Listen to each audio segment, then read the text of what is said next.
A patient sits in a neurology clinic describing symptoms that do not fit a clear diagnosis. There is mental fatigue after short periods of concentration. Memory feels slower than it used to. Attention drifts during conversations. The neurological examination is largely normal. MRI shows no major lesion, no tumor, no stroke, no obvious atrophy. Blood tests are unremarkable. The conclusion often offered is reassuring. The brain appears structurally intact. This reassurance is built on a long-standing assumption in medicine. The brain is protected. Unlike other organs, it is separated from the circulating immune system by a specialized barrier. The blood-brain barrier is thought to prevent toxins, pathogens, and immune cells from entering neural tissue. Because of this barrier, the central nervous system has historically been considered immunologically privileged due to the restrictive properties of the blood-brain barrier. This concept has shaped clinical thinking for decades. If inflammation occurs elsewhere in the body, the brain should remain insulated. If the immune system activates in the bloodstream, it should not easily penetrate neural circuits. The blood-brain barrier is expected to maintain this separation continuously. However, the barrier is not a static wall. It is a dynamic biological interface maintained by specialized endothelial cells, astrocytes, pericytes, and basement membranes. These structures regulate what enters the brain and what remains excluded. Their function depends on tight cellular coordination and metabolic stability. When that coordination weakens, the barrier begins to lose selectivity. Substances normally excluded from neural tissue can pass into the brain's extracellular environment. This transition does not occur abruptly. Permeability may increase gradually, allowing molecules to cross in small amounts before any visible structural damage appears. Standard clinical imaging rarely detects early barrier dysfunction. MRI identifies macroscopic abnormalities such as hemorrhage, infarction, or major edema. Subtle permeability changes often remain invisible. As a result, early blood-brain barrier breakdown can occur without clear radiological evidence. During this stage, neurological symptoms may appear vague. Patients report cognitive slowing, reduced concentration, or subtle behavioral changes. These symptoms reflect altered neural signaling rather than obvious structural lesions. Because imaging appears normal, the possibility of barrier failure is rarely considered. The brain's protection, therefore, becomes an illusion. The barrier may still exist anatomically, yet its functional integrity can already be compromised. Plasma proteins may begin entering the extracellular space. Inflammatory mediators may reach neurons and glial cells that are normally shielded from systemic immune activity. This exposure does not immediately produce dramatic neurological deficits. Instead, it alters the biochemical environment surrounding synapses. Neurons depend on tightly regulated ionic and molecular conditions to maintain precise signaling. Even small deviations can reduce efficiency of communication between cells. Early barrier dysfunction therefore produces subtle cognitive inefficiency rather than catastrophic injury. Processing becomes slower. Mental endurance decreases. Memory encoding becomes less reliable. These changes can easily be attributed to stress, fatigue, or aging. The assumption that the brain remains protected delays recognition of the underlying mechanism. Clinicians often search for structural lesions or degenerative patterns within neurons themselves. The possibility that the protective interface has failed may not be immediately considered. Yet the blood-brain barrier is the first line of defense, separating the brain from systemic physiology. When it weakens, the boundary between immune activity and neural tissue begins to blur. The brain becomes exposed to molecules and cells that were never meant to interact with synaptic networks. This stage represents the beginning of neuroinflammatory entry. The nervous system has not yet suffered widespread neuronal death. The architecture of circuits remains largely intact, but the environment surrounding those circuits has changed. What appears clinically as mild cognitive inefficiency may represent the earliest consequences of barrier instability. The brain is still functioning, but its protective shield is no longer fully secure. Architecture of the blood-brain barrier protection through cellular precision. The blood-brain barrier is not a single structure. It is a coordinated cellular system designed to regulate the exchange between circulating blood and neural tissue. Its function depends on precise interactions between endothelial cells, astrocytes, pericytes, and the extracellular matrix that surrounds cerebral vessels. At the center of this system are the endothelial cells lining the brain's capillaries. In most organs, endothelial cells form relatively permeable vessels that allow molecules to diffuse into surrounding tissue. In the brain, these cells behave differently. They are tightly sealed to one another through specialized protein complexes known as tight junctions. Tight junctions are composed primarily of proteins such as Claudins, Occludin, and junctional adhesion molecules. These proteins form interlocking structures that prevent substances from slipping between adjacent endothelial cells. The result is a vessel wall in which most molecular traffic passes through endothelial cells rather than between them. This transcellular transport is highly selective. Glucose, oxygen, and certain amino acids cross through specific transporter proteins embedded in the endothelial membrane. Waste products are actively removed through efflux pumps. Large plasma proteins and most circulating immune cells are normally excluded under healthy barrier conditions. Endothelial cells alone cannot maintain this system. Surrounding each cerebral capillary are pericytes, contractile cells embedded within the vascular basement membrane. Pericytes regulate vessel stability, endothelial gene expression, and blood flow. When pericyte signaling weakens, endothelial cells lose some of the regulatory cues required to maintain tight junction integrity. Astrocytes provide another critical layer of regulation. Their specialized projections, known as astrocytic Endfeet, wrap around the outer surface of cerebral capillaries. These Endfeet release signaling molecules that reinforce tight junction formation and maintain endothelial stability. Astrocytes also regulate ionic balance in the extracellular space surrounding neurons. Beneath these cellular components lies the basement membrane, a thin but complex extracellular matrix composed of collagen, laminin, and other structural proteins. The basement membrane provides mechanical support and anchors endothelial cells and pericytes in place. It also contributes to filtration and signaling functions within the barrier. Together, these elements form what is called the Neurovascular Unit. This unit integrates vascular regulation with neural activity. When neurons become active, signaling cascades within astrocytes and endothelial cells adjust local blood flow to meet metabolic demand. Oxygen and glucose delivery increase precisely where neuronal firing requires additional energy. The blood-brain barrier, therefore, does more than exclude harmful substances. It also maintains the chemical stability required for neural signaling. Neurons rely on tightly controlled concentrations of ions such as potassium, sodium, and calcium. Even small fluctuations in these concentrations can alter membrane excitability. This stability is achieved because the barrier carefully regulates molecular entry. Peripheral immune proteins, inflammatory cytokines, and complement factors circulating in blood are largely prevented from entering the brain. Without this protection, the extracellular environment of neurons would become unstable. The barrier also prevents immune cells from accessing neural tissue under normal conditions. Circulating lymphocytes and monocytes cannot easily cross intact cerebral endothelium.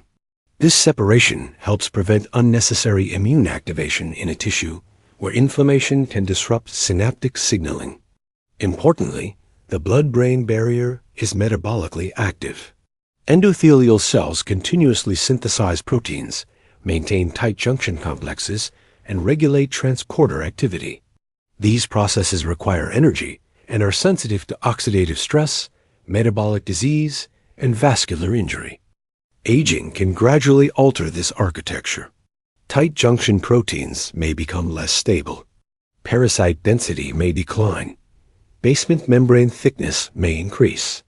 These changes can subtly weaken barrier function, even before neurological symptoms appear. When the neurovascular unit operates normally, it maintains a highly controlled interface between blood and brain.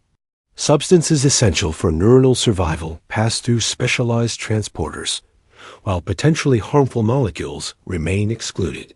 Understanding this architecture is essential for recognizing how barrier breakdown begins. Failure does not require catastrophic vessel rupture. It can start with microscopic destruction of tight junction proteins or altered signaling between endothelial cells and supporting glial structures. The blood-brain barrier, therefore, represents a dynamic biological system rather than a simple wall. Its stability depends on cellular cooperation across multiple layers of the neurovascular unit. When that cooperation weakens, the protective separation between systemic circulation and neural tissue begins to fail. This failure sets the stage for the next phase of pathology, INCREASA, depermeability, and the gradual entry of molecules that the brain was never designed to encounter. How barrier failure begins: endothelial instability and tight junction breakdown. Blood-brain barrier failure rarely begins with dramatic vascular damage. In most cases, the earliest changes occur at the level of endothelial cell function. These cells are responsible for maintaining tight junctions and regulating molecular transport across the vessel wall. When their internal signaling becomes disrupted, barrier permeability begins to increase. Endothelial cells are metabolically active and highly sensitive to systemic stress. Conditions such as hypertension, chronic inflammation, metabolic disease, and aging can alter endothelial signaling pathways. These changes affect the production and stability of tight junction proteins that normally seal the spaces between adjacent cells. One of the earliest molecular events in barrier weakening is degradation of tight junction components. Proteins such as Claudin 5 and Occludin are essential for maintaining the impermeable seal between endothelial cells. Inflammatory cytokines circulating in the bloodstream can reduce expression of these proteins or contribute to enzymatic breakdown of tight junction structures. Oxidative stress also plays a central role. Reactive oxygen species generated during systemic inflammation or metabolic imbalance damage endothelial membranes and disrupt intracellular signaling. When oxidative injury accumulates, endothelial cells lose the ability to maintain the precise architecture required for tight junction stability. Cytokine signaling contributes further destabilization. Molecules such as tumor necrosis factor alpha and interleukin-1 beta can activate inflammatory pathways within endothelial cells. These pathways increase permeability by loosening tight junction complexes and altering cytoskeletal organization inside the cell. Pericyte dysfunction amplifies the process. When pericyte signaling weakens, endothelial cells receive fewer regulatory signals that normally maintain barrier integrity. Loss of pericyte coverage is associated with increased vascular permeability and impaired microvascular stability. Astrocytic signaling may also become disrupted. Astrocytes normally reinforce tight junction expression through chemical communication with endothelial cells. Inflammatory environments can impair this communication, reducing the supportive signals required for barrier maintenance. The result is subtle permeability change rather than complete barrier rupture. Small molecules and plasma components that are normally excluded begin to pass through endothelial cells or slip between weakened junctions. This leakage may occur intermittently at first, making it difficult to detect through conventional imaging techniques. Advanced imaging studies using contrast tracers have demonstrated that permeability increases in aging and certain neurological conditions, even when MRI appears normal. These findings suggest that barrier dysfunction may begin years before overt neurological disease becomes apparent. Importantly, barrier failure can originate from systemic disease processes. Chronic hypertension alters mechanical stress on vessel walls. Diabetes changes endothelial metabolism and increases oxidative damage. Systemic infections trigger inflammatory cytokine cascades that affect vascular stability. Neurodegenerative diseases may also contribute to barrier weakening. Accumulation of abnormal proteins, such as amyloid beta, around cerebral vessels can impair endothelial function. In some cases, amyloid deposits within the vascular wall itself, a condition known as cerebral amyloid angiopathy, directly disrupt barrier integrity. Once permeability begins to increase, the extracellular environment of the brain changes. Molecules present in blood plasma gain access to neural tissue. Even small quantities of these proteins can trigger responses in astrocytes and microglia.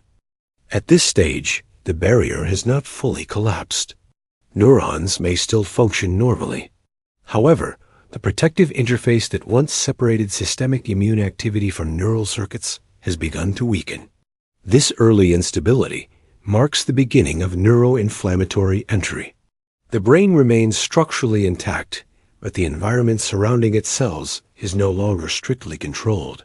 The gradual erosion of tight junction integrity transforms the blood-brain barrier from its selective filter into a partially permeable boundary. This change allows molecules designed to remain within the bloodstream to interact with neurons and glial cells. The next stage of pathology emerges when these circulating proteins accumulate inside neural tissue. Once plasma components begin to cross the barrier in significant amounts, the brain's immune system responds, initiating a cascade of inflammatory activity that reshapes the neural environment. Plasma leakage into the brain. Once tight junction stability begins to weaken, the blood-brain barrier becomes increasingly permeable to substances that normally remain confined to the bloodstream. Among the first molecules to cross are plasma proteins. These proteins circulate throughout the body, performing essential physiological roles, but they are not designed to interact with the neural environment. Under normal conditions, large plasma proteins such as albumin, fibrinogen, and thrombin are excluded from the brain's extracellular space. Their size and charge prevent passive diffusion across intact endothelial junctions. When permeability increases, however, these molecules begin to enter neural tissue through pericellular gaps or altered transport pathways. Albumin is often one of the earliest proteins to appear within the brain following barrier disruption. While harmless in the bloodstream, albumin can alter astrocyte signaling when it accumulates in neural tissue. Astrocytes respond by activating intracellular pathways that change ion regulation and neurotransmitter balance. Fibrinogen, a protein involved in blood clotting, has more direct inflammatory consequences. When fibrinogen leaks into the brain, it can convert to fibrin and deposit within neural tissue. Microglial cells recognize fibrin as a signal of injury and respond by activating immune pathways normally reserved for tissue damage. This activation changes the behavior of microglia from surveillance to inflammatory response. Cytokines are released. Reactive oxygen species are generated. The surrounding neural environment becomes chemically hostile to synapses and dendritic structures. Thrombin, another clotting protein, can also enter the brain through a compromised barrier. Thrombin interacts with neuronal receptors and alters electrical excitability. In excess, it can produce neurotoxic effects that impair synaptic communication. Complement proteins present in plasma introduce an additional layer of immune signaling. When these proteins enter neural tissue, they can tag synapses for removal. Complement activation marks neuronal connections as targets for microglial pruning. Astrocytes respond to plasma protein infiltration by shifting into a reactive state. Reactive astrocytes alter the balance of neurotransmitters and extracellular ions. They release inflammatory mediators that amplify immune signaling within the brain. The presence of plasma proteins, therefore, changes the brain's chemical landscape. Neural tissue is designed to operate within an extremely controlled environment. When molecules from systemic circulation enter this environment, regulatory systems attempt to respond, often by activating inflammatory pathways. Even small amounts of leaked proteins can have significant effects. Because synaptic signaling depends on tightly regulated molecular gradients, disruption of this balance can impair communication between neurons. Memory formation, attention, and executive coordination may begin to decline subtly. Importantly, plasma leakage does not necessarily produce visible structural lesions. Standard imaging techniques may not detect early infiltration of proteins. The barrier appears intact on conventional scans, even as molecular exchange between blood and brain increases. Over time, however, continued leakage allows protein accumulation within neural tissue. Microglial activation becomes sustained rather than transient. Astrocytic reactivity persists. The brain begins to interpret the environment as one of injury rather than stability. This shift marks the transition from barrier instability to neuroinflammatory activation. The presence of circulating proteins inside neural tissue serves as a signal that triggers the brain's immune response. The blood-brain barrier originally evolved to prevent exactly this scenario. Its failure allows systemic molecules to reach synapses and glial cells that were never intended to interact with them. Once these molecules accumulate, immune activity within the brain becomes increasingly difficult to suppress. Plasma leakage, therefore, represents a critical turning point. The barrier has not simply weakened. It has allowed the external biochemical environment of the bloodstream to enter the brain. What follows is not merely passive diffusion of proteins. It is the beginning of an immune cascade that transforms the brain's protective cells into active participants in inflammation. Immune cell entry. When peripheral immunity crosses into the brain, plasma protein leakage is only the first stage of neuroinflammatory entry. As blood-brain barrier integrity continues to decline, the barrier becomes permissive not only to circulating molecules, but also to immune cells. This transition represents a deeper level of barrier failure, because living cells from the peripheral immune system gain access to neural tissue. Under normal conditions, circulating leukocytes cannot easily cross the cerebral endothelium. The tight junctions between endothelial cells, combined with low expression of adhesion molecules, prevent immune cell attachment and migration. The brain, therefore, remains largely isolated from systemic immune surveillance. When endothelial cells become inflamed, their surface properties change. Cytokine signaling induces expression of adhesion molecules such as ICAM1, VCAM1, and selectins. These molecules allow circulating immune cells to attach to the vessel wall and begin a process known as leukocyte adhesion. Once attached, immune cells undergo a sequence of steps that eventually allow them to pass through the endothelial layer. This process is called diapedesis. The immune cell flattens, extends pseudopods between endothelial junctions, and migrates into the perivascular space. The weakening of tight junctions during barrier dysfunction makes this migration easier. Small openings between endothelial cells provide pathways for immune cell entry. What was once an impermeable boundary becomes a partially accessible interface. Several types of immune cells may enter the brain during this process. Monocytes are among the most common. Once inside neural tissue, these cells can differentiate into macrophage-like cells that participate in inflammatory responses. They release cytokines and reactive oxygen species that influence surrounding neurons and glial cells. T lymphocytes may also cross the compromised barrier. These cells normally patrol the bloodstream, searching for infected or damaged tissue. When they encounter inflammatory signals inside the brain, they may interpret them as evidence of injury or infection. Their activation can amplify immune responses that were initially triggered by plasma protein leakage. Neutrophils, which are rapid responders to systemic inflammation, may also infiltrate neural tissue when barrier integrity is severely compromised. These cells release enzymes and oxidative molecules designed to destroy pathogens. Within the brain, these same molecules can damage neuronal membranes and synaptic structures. Immune cell entry changes the character of inflammation within the brain. Microglia and astrocytes normally regulate local immune activity carefully.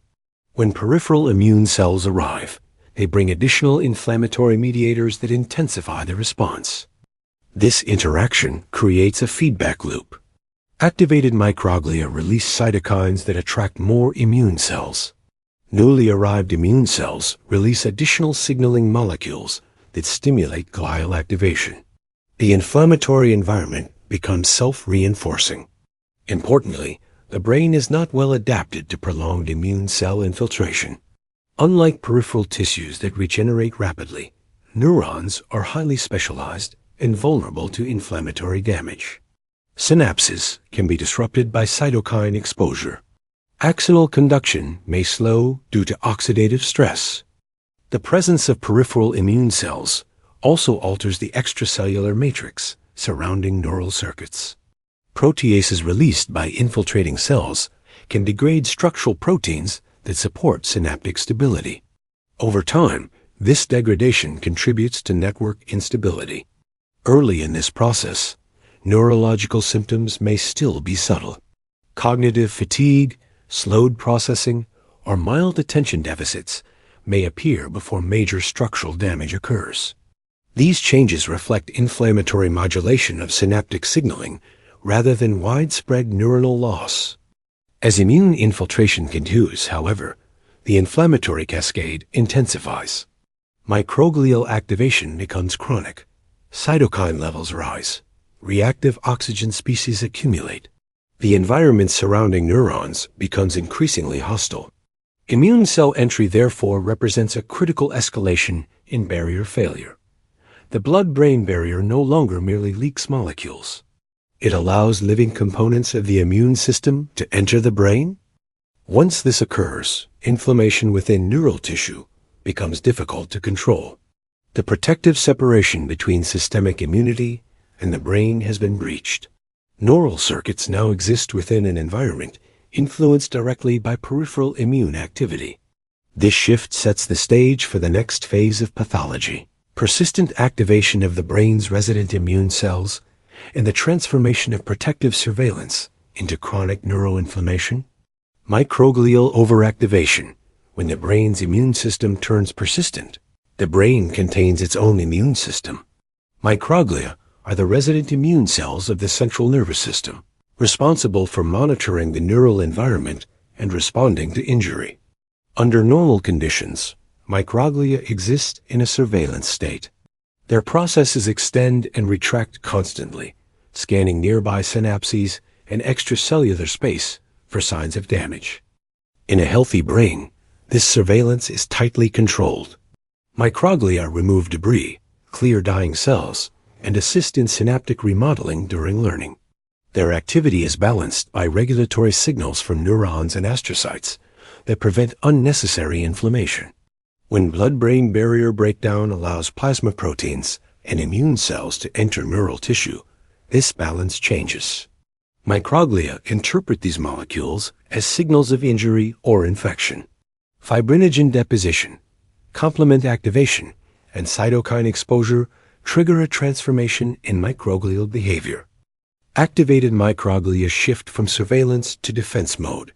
Their morphology changes as they retract thin processes and enlarge their cell bodies. They begin producing inflammatory mediators designed to neutralize perceived threats. Cytokines such as interleukin-1 beta, tumor necrosis factor alpha, and interleukin-6 are released into the surrounding environment. These signaling molecules influence nearby neurons and glial cells. While intended to coordinate immune responses, they also alter synaptic transmission. Neurons exposed to high cytokine levels show reduced synaptic plasticity and impaired long-term potentiation. Reactive oxygen species and nitric oxide are also produced by activated microglia. These molecules are effective at destroying pathogens, but they can damage neural membranes and mitochondrial function when present chronically. Oxidative stress accumulates within vulnerable neural circuits. Microglial activation can extend beyond the initial site of barrier disruption. Cytokine diffusion spreads inflammatory signals across surrounding tissue. Neighboring microglia detect these signals and become activated themselves. The inflammatory response therefore expands beyond the original site of barrier disruption. Astrocytes contribute to this escalation. When exposed to cytokines and plasma proteins, astrocytes enter a reactive state. Reactive astrocytes release additional inflammatory mediators and reduce their normal supportive functions, including neurotransmitter recycling and metabolic support for neurons. The combined activity of activated microglia and astrocytes transforms the neural environment. Synaptic communication becomes less stable. Neurons expend additional energy maintaining signaling under inflammatory stress. Over time, this stress weakens synaptic structures. Microglial cells also possess the ability to remove synapses directly. During normal development, this pruning process refines neural circuits. Complement proteins tag synapses for removal, and microglia engulf those connections. In inflammatory conditions, this mechanism becomes dysregulated. When complement proteins from plasma enter the brain through a compromised barrier, they can mark healthy synapses as targets. Microglia interpret these tags as instructions to eliminate connections. Synaptic pruning accelerates beyond normal levels. This excessive pruning contributes to cognitive decline. Memory formation, attention regulation, and executive coordination depend on stable synaptic networks. When synapses are removed faster than they can be replaced, network efficiency declines. Importantly, microglial activation can become self-sustaining. Once inflammatory signaling reaches a certain threshold, microglia remain in a primed state. Even minor stimuli can trigger renewed cytokine release. The brain enters a chronic inflammatory condition. Chronic neuroinflammation changes gene expression patterns within neurons and glial cells. Protective signaling pathways weaken. Cellular repair mechanisms decline. The nervous system becomes increasingly vulnerable to additional injury.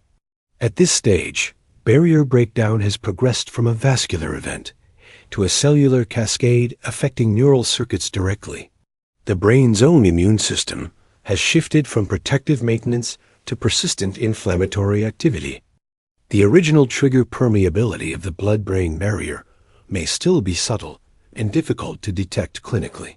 Yet the consequences inside neural tissue are becoming substantial.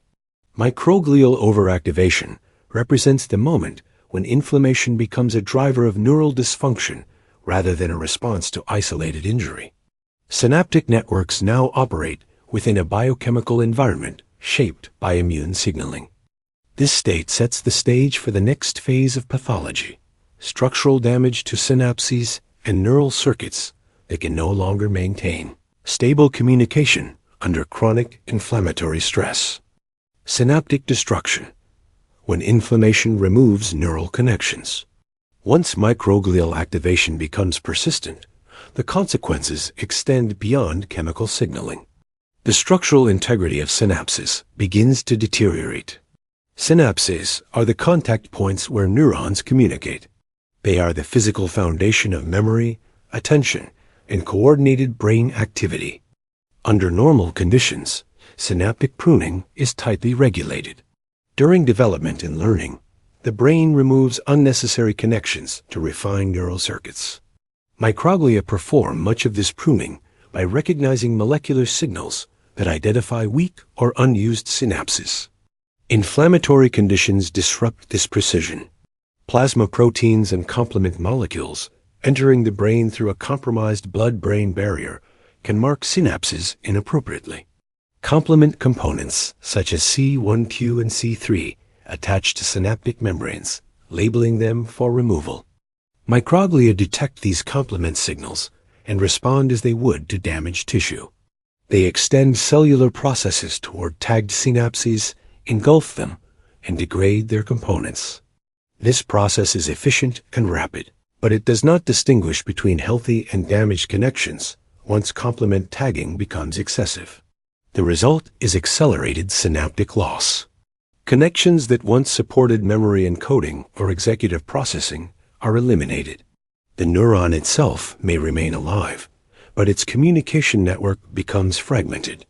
Synaptic density is strongly correlated with cognitive function. Studies have shown that reductions in synaptic number predict cognitive decline more accurately than total neuron count. When synapses disappear, the brain's capacity to transmit information across networks declines. Excitotoxic stress also contributes to synaptic destruction. Inflammatory cytokines alter glutamate regulation in the extracellular space. Astrocytes normally remove excess glutamate to prevent overstimulation of neurons. During neuroinflammation, this regulatory system weakens. Excess glutamate can accumulate around synapses, overstimulating NMDA receptors on neurons. This overstimulation allows excessive calcium entry into cells, triggering enzymatic pathways that damage dendritic spines and synaptic proteins. Oxidative stress compounds the damage.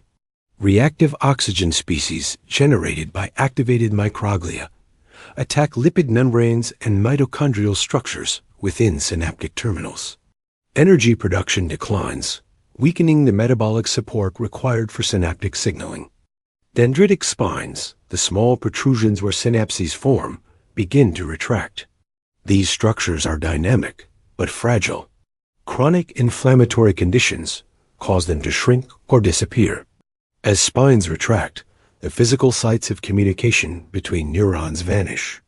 White matter tracts may also be affected indirectly.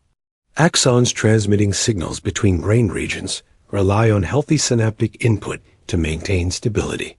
When synaptic activity declines, axonal transport becomes impaired.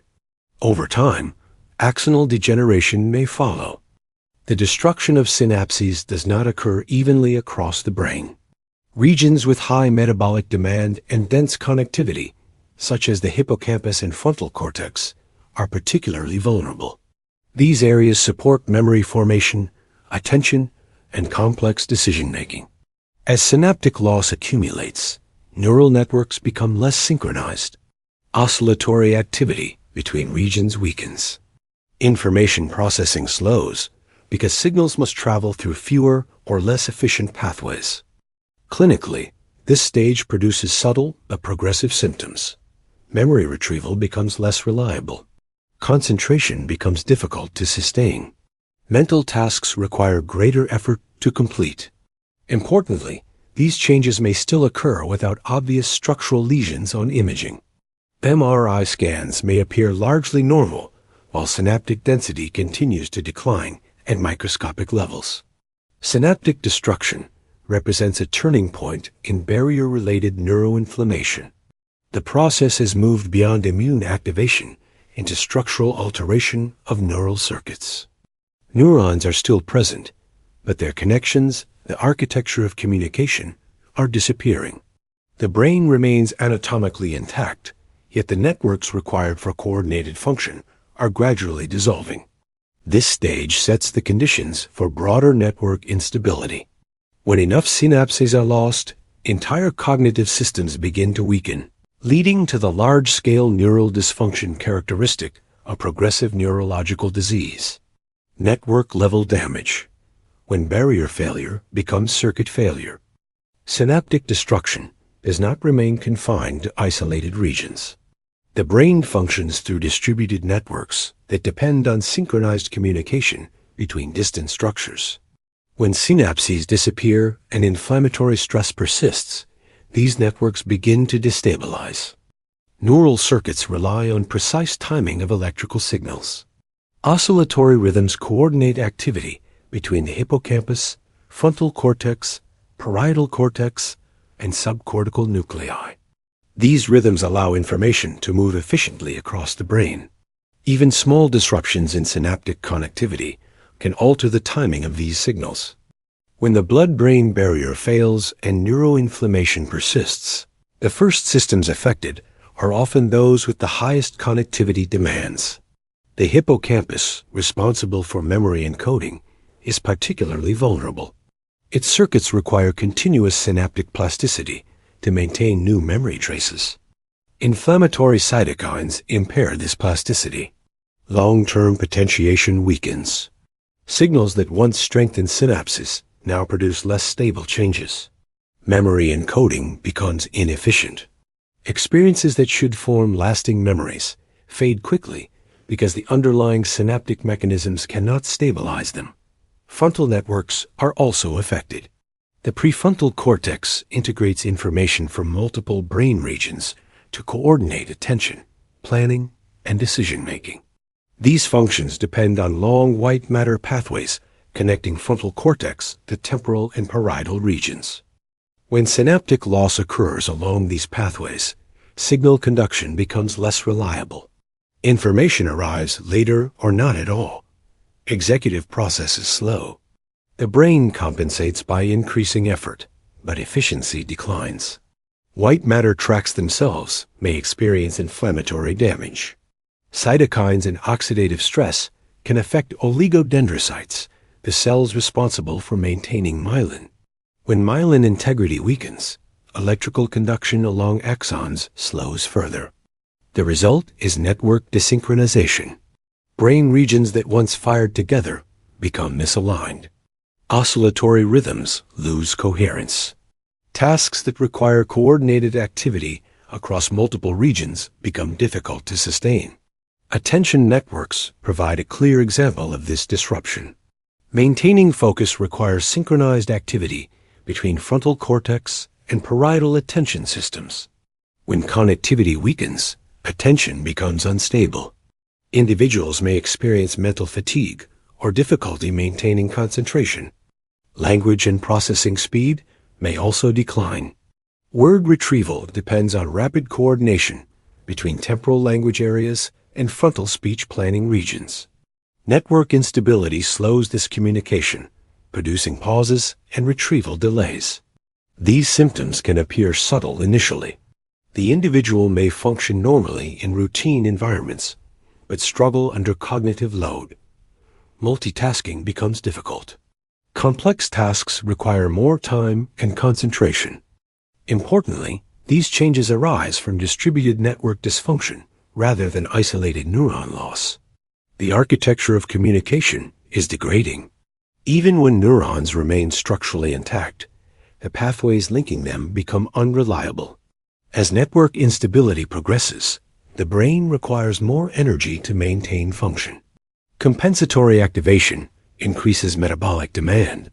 Regions that once operated efficiently now work harder to produce the same output. This increased metabolic strain can accelerate neurodegenerative processes. Mitochondrial stress increases. Oxidative damage accumulates. The cycle of inflammation and structural damage continues.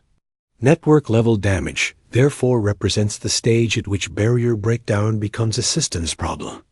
The initial vascular instability has evolved into widespread neural communication failure. At this point, the brain is no longer simply experiencing inflammation. Its functional architecture is beginning to collapse. Circuits that once coordinated memory, attention, and executive function are losing their structural coherence. The nervous system may still appear outwardly intact. Major lesions may not be visible. Yet beneath the surface, the networks that sustain cognition are weakening. The next stage of pathology will determine whether this network disruption remains partially reversible or crosses into permanent structural loss. Irreversibility. When barrier failure becomes structural loss early, blood-brain barrier dysfunction can sometimes fluctuate. Tight junction proteins may partially recover. Endothelial signaling can stabilize temporarily if inflammatory triggers are reduced. However, once barrier failure progresses to sustained neuroinflammation and structural synaptic loss, the trajectory of damage changes. The brain possesses limited capacity for structural repair. Synapses can regenerate under favorable conditions, but this process requires a stable biochemical environment. Chronic inflammation interferes with the signaling pathways that support synaptic growth. Cytokines suppress long-term potentiation and disrupt the molecular machinery needed for new dendritic spine formation. When microglial activation persists, the environment surrounding neurons remains hostile to repair. Microglia continue releasing inflammatory mediators and reactive oxygen species. Astrocytes remain in a reactive state, altering neurotransmitter balance and metabolic support. Even if the original vascular trigger improves, the inflammatory cycle can continue independently. Structural damage accumulates as synapses disappear faster than they can be replaced. Neurons may remain alive, but their connectivity diminishes. With fewer synaptic inputs, neuronal firing patterns weaken. Networks lose redundancy. Information processing becomes increasingly fragile. Axonal degeneration represents a deeper level of irreversibility. Axons depend on stable synaptic input and intact myelin to maintain transport of proteins and organelles. When inflammatory stress disrupts these systems, axonal transport slows. Mitochondria fail to reach distal segments of the axon. Eventually, structural breakdown occurs. Unlike peripheral nerves, long axons in the central nervous system have extremely limited regenerative capacity. Growth inhibitory molecules within the extracellular matrix prevent extensive regrowth. Astrocytic scarring, known as gliosis, forms around damaged regions. This scar tissue stabilizes the area but blocks reconnection of severed pathways. Even if the blood-brain barrier is partially restored later, the structural losses remain. Re-establishing barrier integrity does not recreate lost synapses or regenerate degenerated axons. The protective boundary may return, but the networks that once depended on it have already been altered. At this stage, neuronal stress often progresses to cell death. Mitochondrial dysfunction and oxidative damage impair energy production within neurons. Calcium regulation becomes unstable. When metabolic thresholds are crossed, apoptotic pathways activate and neurons die. Neuronal loss amplifies network failure. Each neuron integrates signals from thousands of synapses. When one cell dies, an entire microcircuit disappears. Neighboring neurons must compensate for the lost connectivity, increasing their metabolic load and vulnerability. The progression from barrier dysfunction to neuronal death may unfold slowly over years. Early symptoms may remain mild, but the structural trajectory continues beneath the surface. Once axons degenerate and neurons die, recovery becomes biologically limited. Therapeutic strategies targeting inflammation may slow progression if applied early. Controlling systemic inflammation, stabilizing endothelial signaling, or reducing immune cell infiltration can protect remaining synapses. However, these interventions cannot reconstruct networks that have already collapsed. Irreversibility therefore emerges not from the barrier failure itself, but from the cascade it initiates. Barrier breakdown exposes neural tissue to molecules and immune cells that alter the environment. Chronic inflammation destroys synapses. Axons degenerate. Neurons eventually die. The brain's protective boundary can sometimes be repaired. The architecture of neural circuits cannot. Once structural thresholds are crossed, treatment shifts from restoration to preservation. This stage represents the moment when a vascular interface problem becomes a permanent neurological condition. The initial leak at the blood-brain barrier has propagated through cellular and network systems until the structural framework of cognition is irreversibly altered. What began as microscopic permeability now exists as lasting structural loss within the brain's communication networks. The damage is no longer simply inflammatory. It has become architectural. Stable aftermath. When protection fails and the brain is exposed. The blood-brain barrier exists to maintain separation between the immune system and the neural environment. Its architecture evolved to protect neurons from the biochemical volatility of systemic circulation. When the barrier remains intact, the brain operates within tightly regulated molecular conditions that allow synapses and networks to function with precision. When that barrier fails, the consequences unfold gradually but persistently. The earliest changes may be invisible on imaging and difficult to detect clinically. Tight junction instability allows plasma proteins to enter neural tissue. Inflammatory mediators reach synapses that were never designed to interact with them. Microglia respond as they would to injury. They activate immune pathways, release cytokines, and generate oxidative stress. What begins as a protective reaction becomes chronic when barrier dysfunction persists. The inflammatory environment spreads across neural circuits. Synapses begin to disappear. Complement proteins tag neuronal connections for removal. Microglia engulf these connections as though they were damaged tissue. Dendritic spines retract. Communication between neurons weakens. Networks that once coordinated memory, attention, and executive control become less synchronized. Oscillatory rhythms destabilize. Processing speed declines. The brain works harder to maintain function, but efficiency diminishes. If the inflammatory cycle continues, structural damage accumulates. Axons degenerate. Myelin weakens. Neurons eventually succumb to metabolic stress. Gliosis replaces functional tissue with scar-like stabilization that prevents regeneration. At this stage, even if the blood-brain barrier partially recovers, the lost architecture remains absent. Barrier repair cannot restore destroyed synapses or regenerate long axonal pathways.